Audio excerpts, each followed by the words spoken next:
Hello guys, welcome back to GATC Chronicle channel. Now we are doing OPAM. So this is your question number 55. इसमें आपको differential amplifier दिया हुआ है और common mode का gain दे रखा है ACM और डिफरेंशियल मोड का गेन दे रखा है AD। आपको बोल रहा है कि जब ये RE इंक्रीज़ हो रहा तो क्या फ़र्क पड़ेगा आपका ACM पे, ADM पे और CMR पे, कॉमन मोड रिजेक्शन रेशियो। ठीक है, अब आपका RE देखते हैं हम। RE इंक्रीज़ कर रहा है, ACM क्या रहता है मेरा 1/2 RE के प्रोपोर्शनल में रहता है, ये सिंगल के लिए। डबल के लिए आपका प्रोपोर्शनल टू RE रहता है। जब RE आपका इंक्रीज़ कर रहा है तो ACM क्या कर रहा है मेरा, डिक्रीज़ कर रहा है। ठीक है, लेकिन आपको ऑप्शन ए दिया हुआ है इंक्रीज़ कर रहा है, ऑप्शन ए तो हो गया आपका गलत। बी ऑप्शन बोल रहा है कि CMRR इंक्रीज़ हो जाता है। CMRR क्या होता है हमारा, ADM over ACM magnitude, right. अब ADM जो रहता है मेरा वो किस पे डिपेंडेंट रहता है, वो इस RC पे डिपेंडेंट रहता है, उसका RE पे कुछ रोल ही नहीं है। तो ADM is independent of RE, सो इस पे कुछ है ही नहीं फ़र्क। ACM क्या हो रहा है मेरा, डिक्रीज़ हो रहा है जब RE इंक्रीज़ कर रहे हैं, तो CMMR क्या होगा, इंक्रीज़। ऑप्शन बी ये आपको यही दे रखा है, राइट। ऑप्शन सी दे रखा है आपको AD इंक्रीज़ कर रहा है, not possible.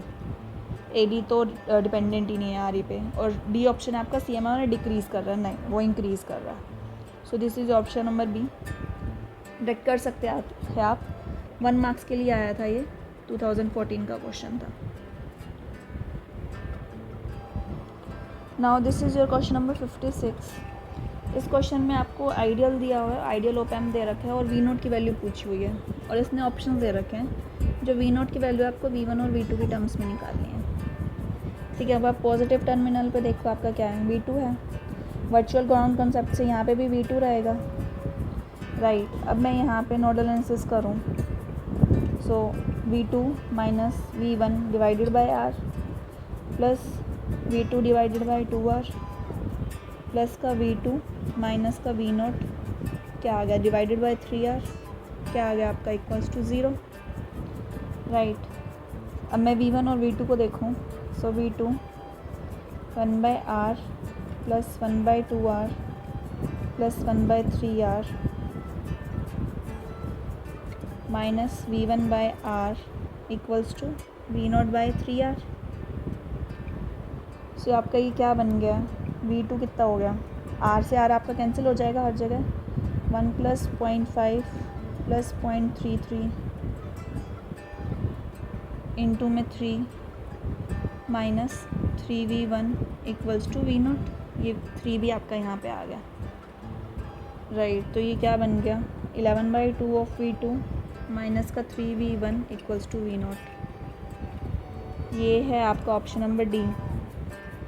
Quite easy question, simple question था, लेकिन 2 मार्क्स के लिए आया था। 2 मार्क्स के लिए 2014 का क्वेश्चन था, हार्डली 2 स्टेप में आंसर हो जाना था। Now this is your question number 57। 2014 में आया था 1 मार्क के लिए। आपको ये सर्किट दिखा रखा था और पूछा था किस चीज़ का सर्किट है ये।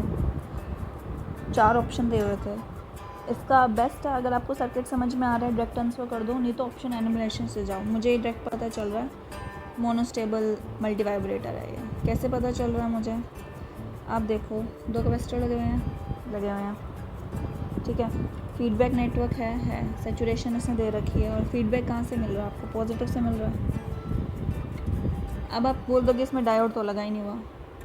ये जो दूसरा कैपेसिटर लगा हुआ है ना, ये आपका डायोड का काम कर रहा है। इसकी आपकी हमेशा स्टेबल स्टेट रहेगी, जिसकी वैल्यू V सैचुरेशन रहती है आपकी, V सैचुरेशन इंटू बीटा, और बीटा रहता है आपका R1 over R1 plus R2।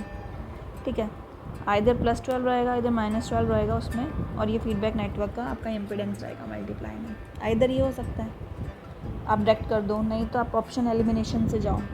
इसमें क्या है, फर्स्ट ऑप्शन अभी बोल रहा है कि बैंड पास फिल्टर है। अगर ये बैंड पास फिल्टर है तो कुछ पर्टिकुलर बैंड पास करेगा, ये रहेगा। 0 फ्रिक्वेंसी के लिए कुछ नहीं रहेगा, इन्फिनिटी फ्रिक्वेंसी के लिए कुछ रिस्पॉन्स नहीं रहेगा। तब हम चेक करें, जब मेरा ओमेगा 0 है तो XC कितना हो गया मेरा, इन्फिनिटी। दैट मीन्स ये इन्फिनिटी, ये ओपन हो गया, ये ओपन हो गया। ये ओपन हो गया, कुछ इशू नहीं है। बट यहाँ से क्या हुआ आपका आइडियल ओप एम्प पे ये कनेक्शन टूट गया आपका। वी नोट पे कुछ गया? कुछ भी नहीं गया। मल्टी वाइब्रेटर मेरा विदाउट इनपुट भी काम कर सकता है।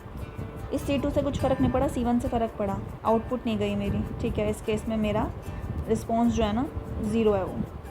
अब omega equals to infinity, x से कितना हो गया आपका 0। अभी यहाँ पे शॉर्ट हो गया। अभी क्या कर रहा है? वी नोट क्या आपका 0 आ रहा है उस केस में? नहीं आ रहा है। रिस्पॉन्स मेरा कुछ फाइनाइट आ रहा है। तो क्या ये बैंड पास फिल्टर हुआ? नहीं हुआ। आपका ए ऑप्शन हो गया eliminate. B VCO, voltage control oscillator. अब ये जो सर्किट आपका वोल्टेज कंट्रोल है, पॉजिटिव फीडबैक है। अभी हमने यही इन्फिनिटी वाला केस देखो, इसमें शॉर्ट हो गया, ये यहाँ से भी शॉर्ट हुआ आपका, ये वोल्टेज यहाँ आई, यही वोल्टेज आपकी। अब आपके यहाँ पे V1 है, इनफाइनाइट फ्रीक्वेंसी के लिए शॉर्ट हुआ, यही V1 यहाँ आया, यही V1 यहाँ आया, यही V1 यहाँ आया। सो V नोट V1 और R1 की टर्म्स में कुछ आएगा, लेकिन मेरा ऑसिलेटर का गेन क्या रहता है, ट्रांसफर फंक्शन का मैग्नीट्यूड 1 रहता है, वो चीज़ पॉसिबल नहीं है। सो मेरा बी ऑप्शन भी एलिमिनेट हो गया, VCO। C an amplitude modulator. Amplitude modulator तो कब होता? जब ये आपका लोअर फ्रिक्वेंसी पे भी काम करता और इनफाइनाइट फ्रिक्वेंसी पे भी काम करता। हम क्या रहते हैं, जनरल हमारा सिग्नल लोअर फ्रिक्वेंसी का होता है, हम उसको शिफ्ट कर देते हैं हायर फ्रिक्वेंसीज़ पे ताकि हम इजीली मॉड्यूलेट कर पाएँ। तो वो दोनों के लिए वैल्यू उसकी आनी चाहिए, आउटपुट की वैल्यू। इस केस में तो नहीं आ रही है, सो वो एम्पलीट्यूड मॉड्यूलेटर भी नहीं है। ऑप्शन डी ही बचा आपके पास, monostable multivibrator. Right, so this was 1 marks का ही क्वेश्चन था, ये 2014 में आया था।